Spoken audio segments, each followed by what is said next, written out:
You are bringing a new life into this world to love and protect. During the first week of life, there are many challenges. Keeping your baby warm, well nourished, and safe.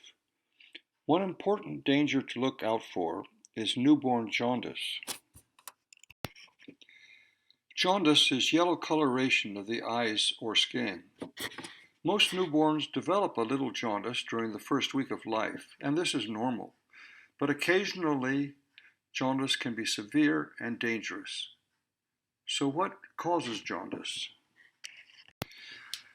Jaundice is caused by bilirubin, which is produced when red blood cells are destroyed. Bilirubin is then eliminated by the liver into the intestine, but liver mechanisms to do this become fully activated only after 1 to 2 weeks of life. This results in bilirubin accumulation in blood and skin, usually increasing for 4 to 5 days and decreasing slowly over 1 to 2 weeks. Red blood cells are normally replaced every 100 days or so, but if red blood cell destruction is increased above normal, dangerous levels of bilirubin may occur.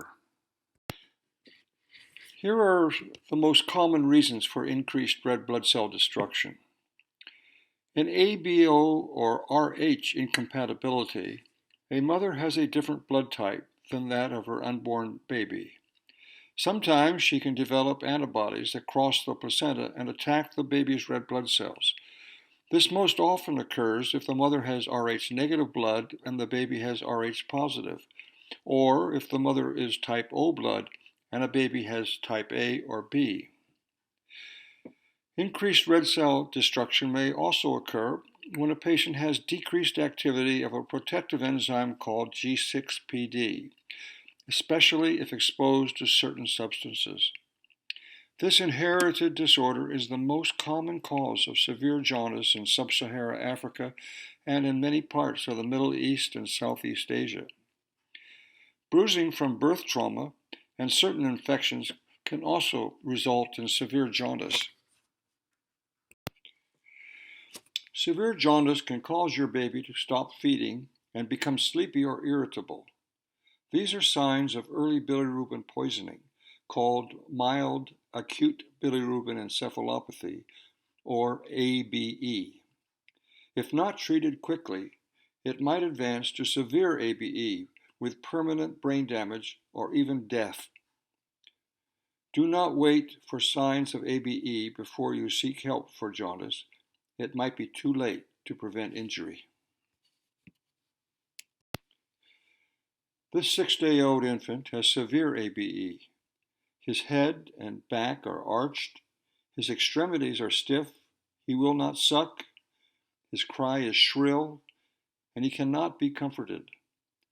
Some babies like this will die, and survivors will have permanent brain damage, which we call kernicterus.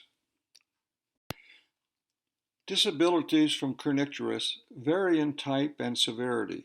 Some children only have hearing loss, while abnormal muscle coordination and muscle tone are prominent in others. Dystonia impairs speaking and occasionally eating. Intelligence is usually not impaired, but patients with both severe muscle involvement and hearing loss cannot communicate by signing. They are imprisoned in a painful body that just simply does not work. This tragedy is compounded by the fact that kernicterus can easily be prevented with appropriate treatment, even in most cases of severe hemolysis.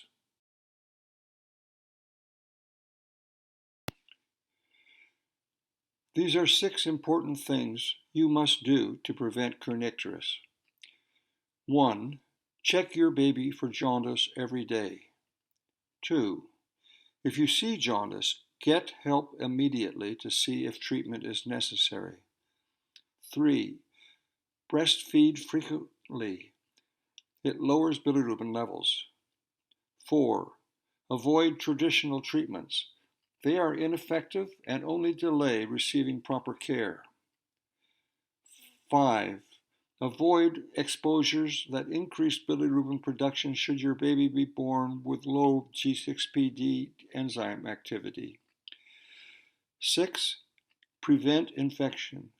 Apply chlorhexidine gel to the umbilical cord or simply keep it dry if chlorhexidine is not available.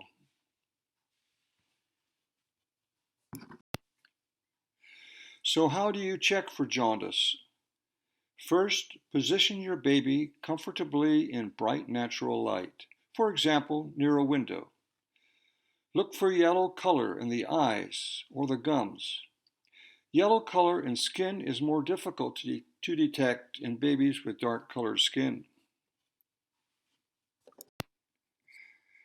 Jaundice is easier to detect using the Blanch test. Press the top of the nose with finger or thumb for 3 to 5 seconds and note the skin color as the pressure is released. Other areas to check for jaundice are the forehead and chest. Use the same Blanch test. Remember to check your baby for jaundice every day during the first week of life.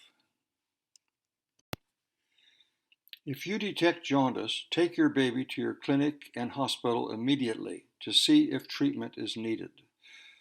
A delay in receiving care for severe jaundice is the single most important reason why babies develop kernicterus. Frequent breastfeeding is important both in preventing and treating jaundice.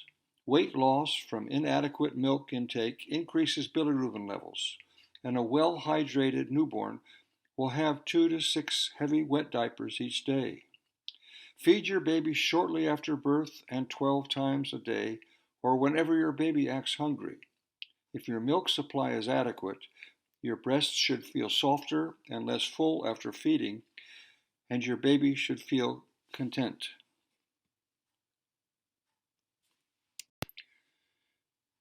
If your baby has jaundice, do not be tempted to use herbal medicine or antibiotics or treat with unfiltered sunlight. These are not effective in treating jaundice, can be harmful, and will only delay receiving proper care. Many babies in Africa, Middle East, and Southern Asia have low activities of an enzyme called G6PD. Red blood cell destruction and severe jaundice can occur in these newborns when exposed to certain substances. These include some antibiotics, some antimalarials, henna, camphor, mentholatum, and baby clothes stored in mothballs. It is important to wash clothes stored in mothballs before using them. Blood tests to determine if your baby has G6PD deficiency exist, but are not readily available. Unless you know the activity level of G6PD in your baby, do not use these products. When you take your jaundiced infant to the clinic or hospital, health providers will evaluate whether treatment is necessary. The need for treatment depends on the level of bilirubin in blood plasma. The plasma bilirubin level can be determined by a hospital laboratory, or alternatively, the bilirubin level can be estimated immediately using point-of-care instruments that analyze skin color or measure plasma bilirubin concentration from a single drop of blood.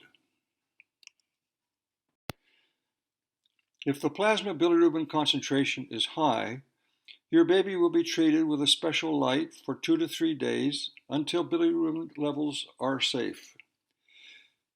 If the bilirubin level is extremely high, or your baby has signs of bilirubin toxicity, an exchange transfusion may be necessary, replacing the jaundiced blood with normal blood.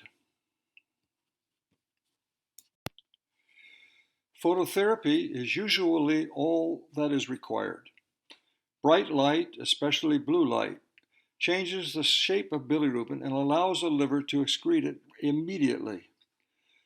The level of bilirubin in blood will usually decrease rapidly, and jaundice will disappear in 1 to 2 days.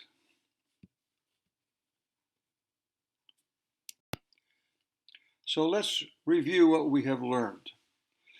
First, check your baby for jaundice daily. Get help as soon as you see jaundice.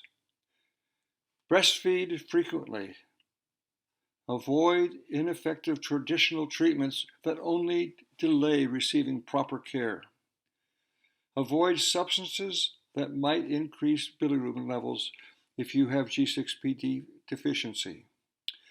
Avoid infection. Apply chlorhexidine gel to the umbilical stump or simply keep it dry if chlorhexidine is not available. Follow these rules and you will prevent severe jaundice in your baby. Remember, kernicterus is easy to prevent if you seek care early when you notice jaundice. But sadly, kernicterus, once you have it, is impossible to cure.